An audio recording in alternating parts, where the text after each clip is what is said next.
The question came softly, almost tenderly. Do you ever regret anything about your time with Jamie Dornan? For a moment, Dakota Johnson didn't answer. She looked down, fingers gently tracing the rim of her coffee cup. The studio lights glowed against her skin, and the silence stretched long enough for everyone to feel its weight.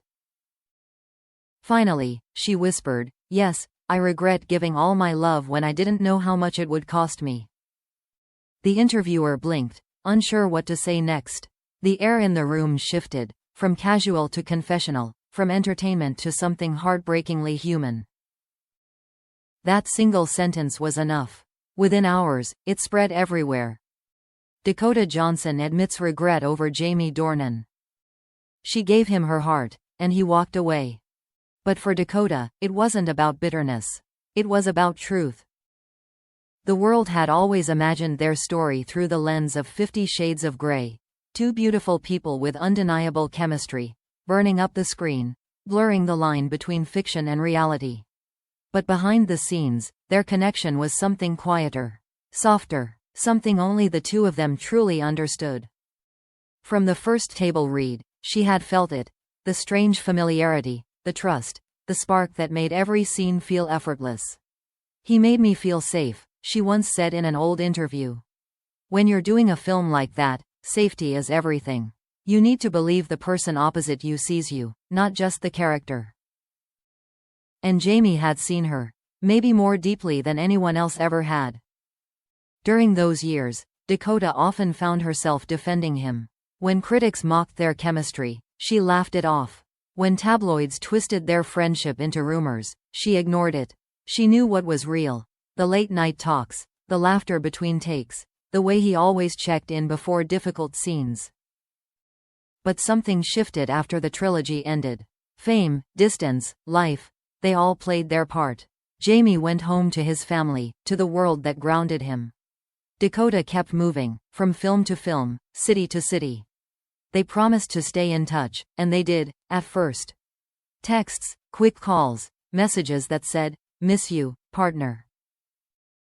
But as months turned to years, the silence grew louder. And somewhere in that silence, Dakota began to realize how much of herself she had left behind, how much of her love, her faith, her energy had been tied to someone who was never really hers to keep. "He was my anchor," she confessed once, "but I think I forgot how to swim on my own."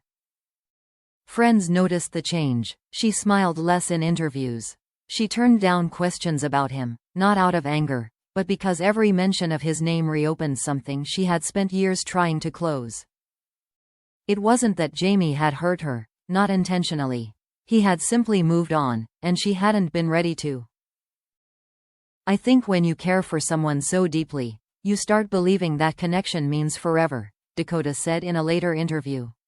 "But sometimes it only means for that moment." The memories haunted her in the quiet hours, the long rehearsals, the laughter, the shared glances that said more than dialogue ever could. She remembered the way he looked at her during their final scene together, a look filled with gratitude, affection, and something else she couldn't quite name. And then it was over. He left the set that night, hugged her tightly, whispered, "We did it." She smiled, but when he walked away, something inside her broke, softly, silently. Years later, when asked if she ever thought about him, Dakota smiled wistfully. "Of course I do," she said. "You don't just erase someone who was part of your story. You carry them, even if it hurts." That pain had softened with time, but it never disappeared. And now, sitting in front of the camera, older, calmer, wiser, she finally allowed herself to say what she'd always avoided. "I gave him everything, my trust, my energy, my heart. I don't regret loving him. I regret not saving a little of that love for myself." Her eyes shimmered, but no tears fell. She wasn't broken, just honest. When the interview ended, Dakota stood up quietly, thanked the crew, and stepped outside. The sun was setting, soft gold spilling over Los Angeles. She slipped on her sunglasses, took a deep breath, and walked away from the studio. For a brief moment, her reflection appeared in the glass door, calm, composed, beautiful, and heartbreakingly human. Sometimes love doesn't destroy you. It teaches you. And for Dakota Johnson, loving Jamie Dornan had been both the wound and the lesson. The days after that interview felt strangely calm. For the first time in years, Dakota Johnson didn't try to hide from her own words. She didn't call her publicist, didn't ask to have anything clarified or rephrased. The truth, once spoken, felt lighter than the silence she had been carrying. The internet, of course, turned her confession into a storm. Headlines screamed across every platform. Dakota Johnson breaks down over Jamie Dornan. She regrets giving him her heart. Clips from the interview flooded social media.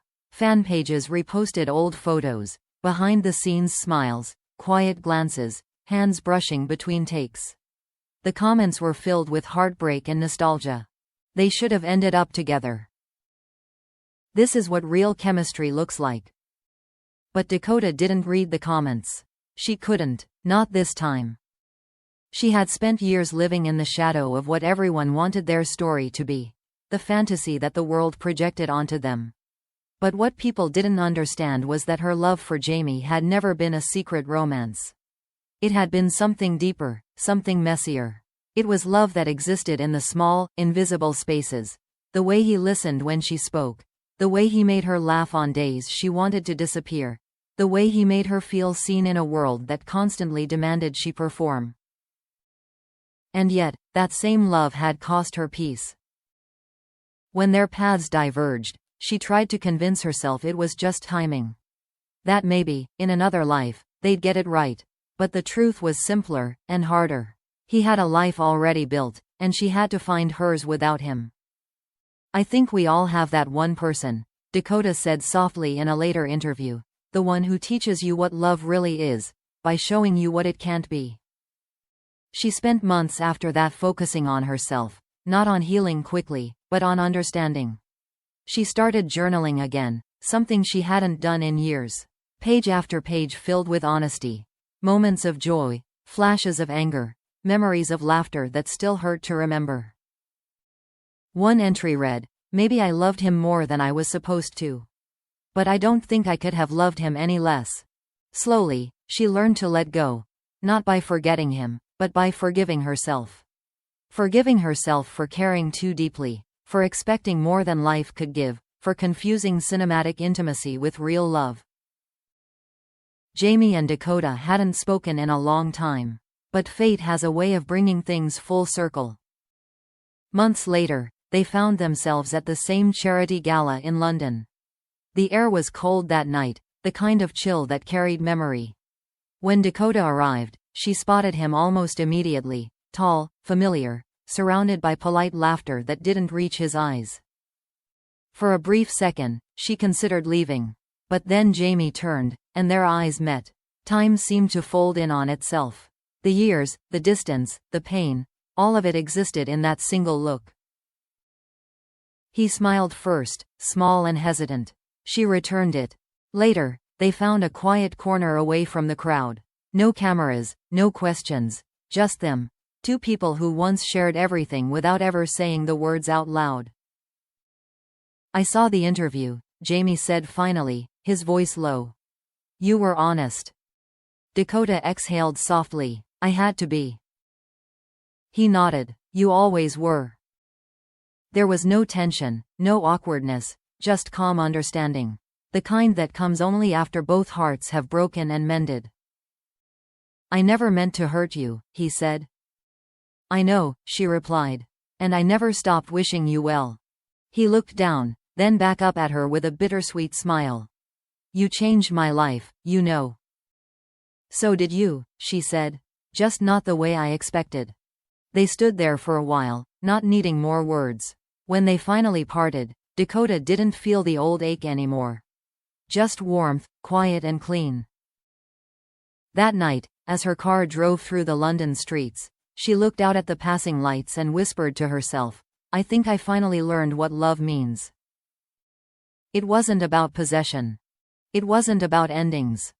It was about the courage to love deeply, even when the story doesn't end the way you hoped. In a later magazine feature, when asked what she would say to the younger version of herself, the one who loved Jamie Dornan so fearlessly, Dakota smiled gently and said, "I'd tell her it's okay. Because even heartbreak can be beautiful when it teaches you how to love yourself again." And maybe that's what her regret really was. Not that she gave too much, but that she didn't know her own worth while doing it. Because love, in all its forms, always leaves a mark. And though Jamie Dornan would always be part of her story, Dakota Johnson had finally written her own ending.